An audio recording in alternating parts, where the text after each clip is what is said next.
I want to start with something honest. This is not one of those videos where I give you a list of 5 tips to change your life and disappear. This isn't about quick motivation that fades after 10 minutes. What we're going to talk about today is much deeper, something that can truly change the way you live, think, and feel. Because what we're really talking about is the difference between living a peaceful life and living a painful one. We live in a world that constantly tries to get a reaction from us. Uh, People insult you just to see if they can control you. They ignore you just to make you feel small. They spread lies to see if you'll break down. And most people fall into the trap. They react instantly, loudly, emotionally, without thinking. And every time they do, they lose something valuable: their peace, their control, their power. The truth is, many people don't even realize how much of their life is destroyed by their own reactions. One argument that ruins a friendship, one angry message that ends a relationship, one emotional outburst that changes everything.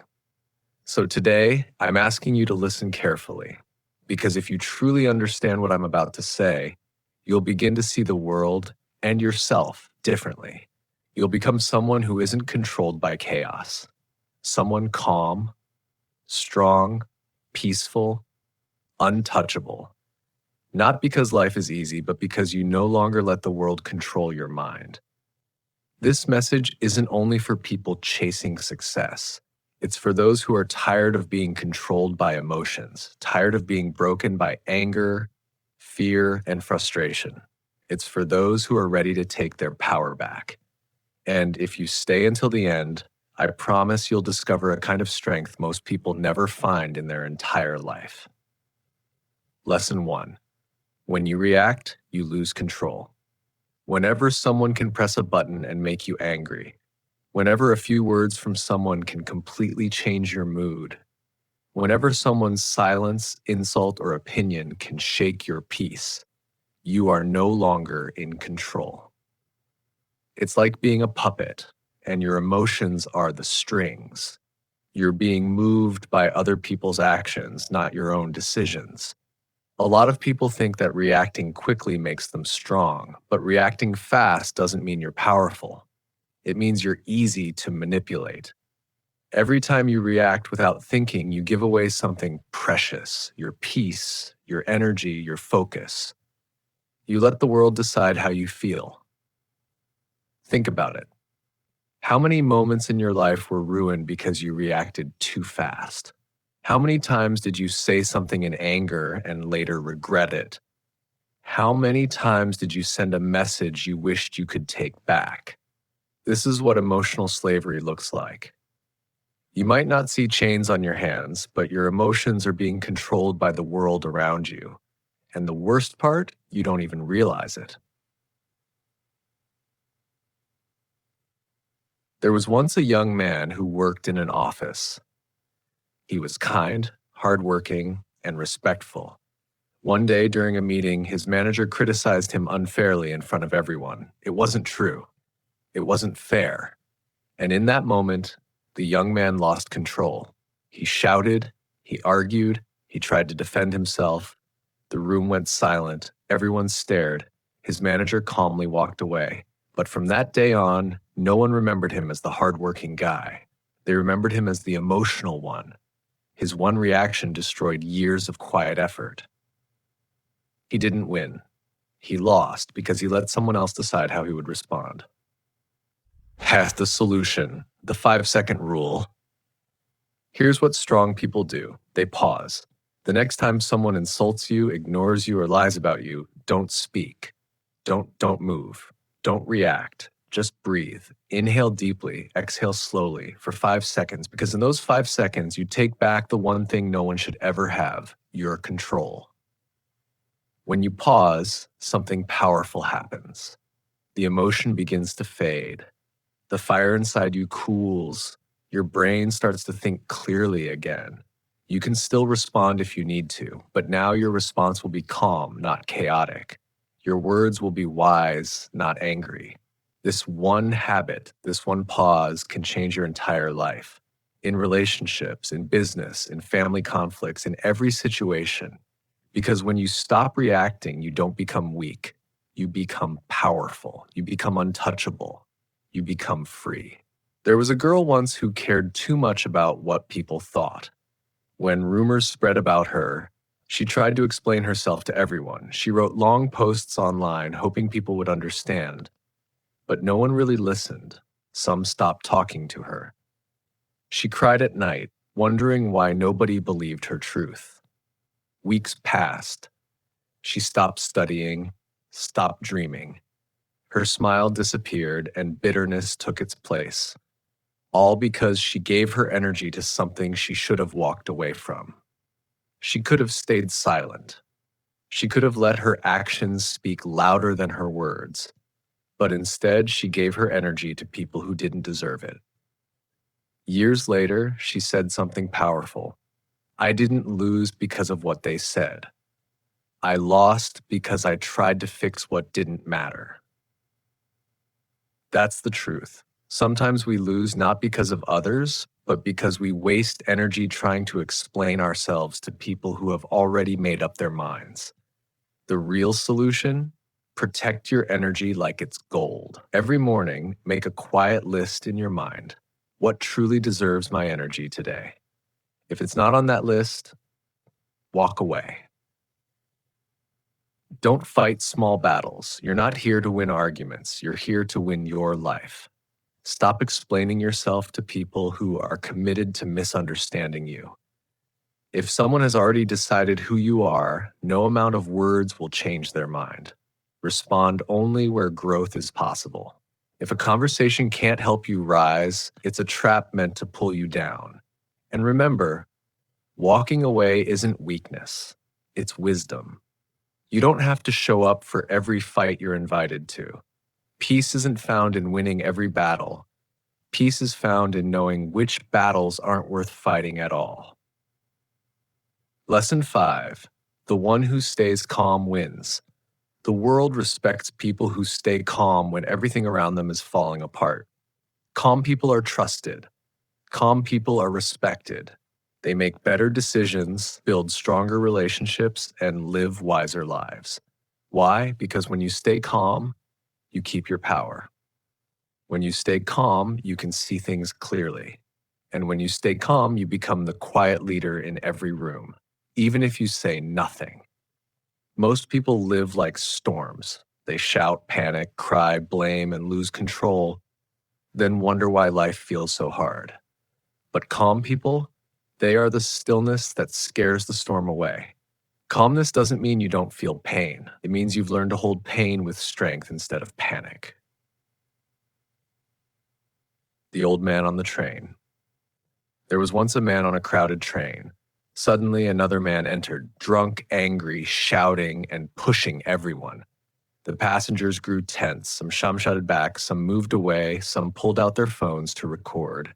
But one old man stayed still, calm, unshaken. The angry man approached him, fists ready.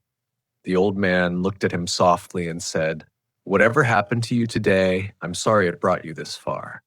The drunk man froze, his hands dropped, his eyes filled with tears. He sat down and began to cry. The entire train went silent. One calm man changed the energy of the entire room. He didn't fight, he didn't shout, he simply understood something most people don't. This is not about me.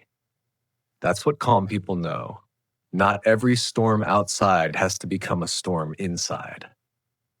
The discipline of calmness. Calmness is not something you're born with. It's something you train for. You must build it like a warrior builds strength. Start with your breath.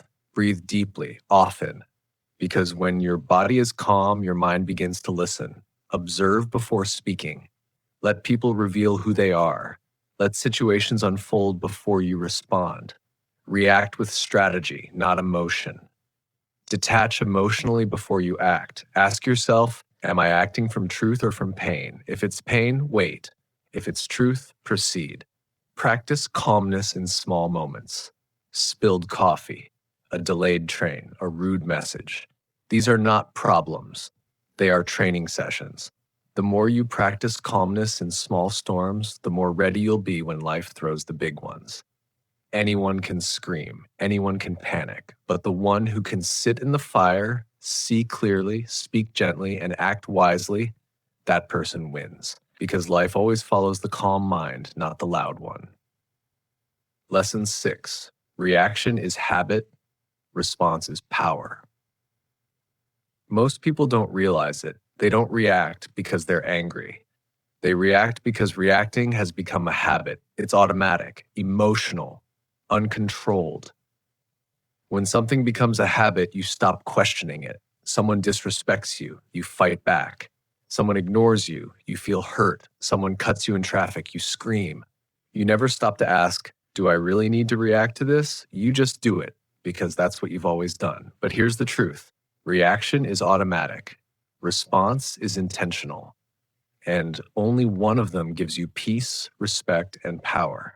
A reaction is fast, emotional, and comes from pain. A response is calm, thoughtful, and comes from strength. The person who reacts is like a volcano, loud and destructive. The one who responds is like the ocean, deep, still, and untouchable.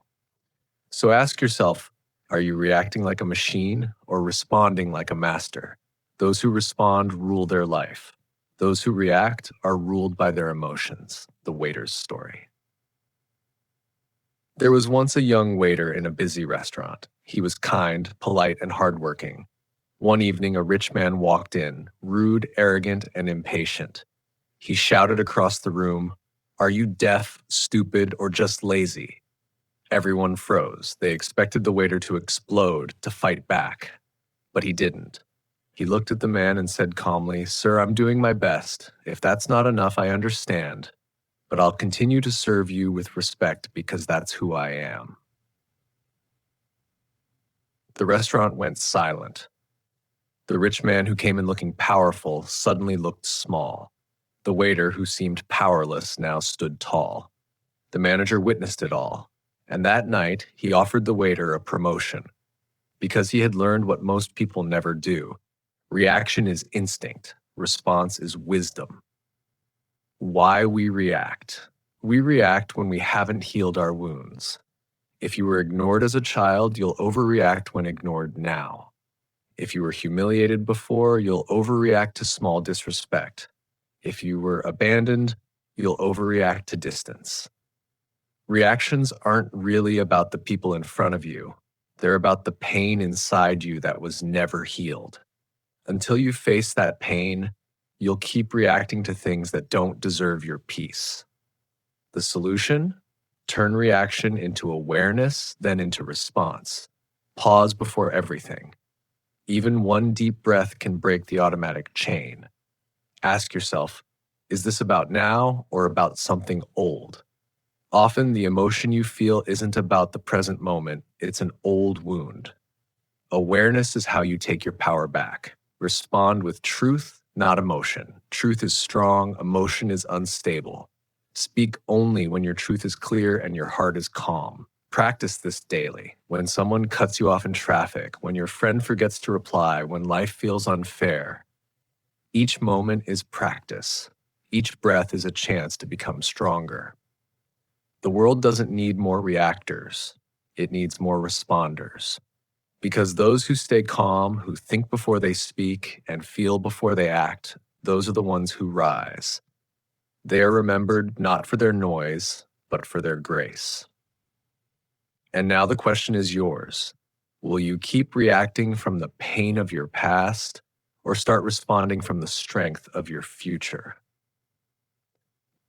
The next morning, I woke up to a silence that felt heavier than usual.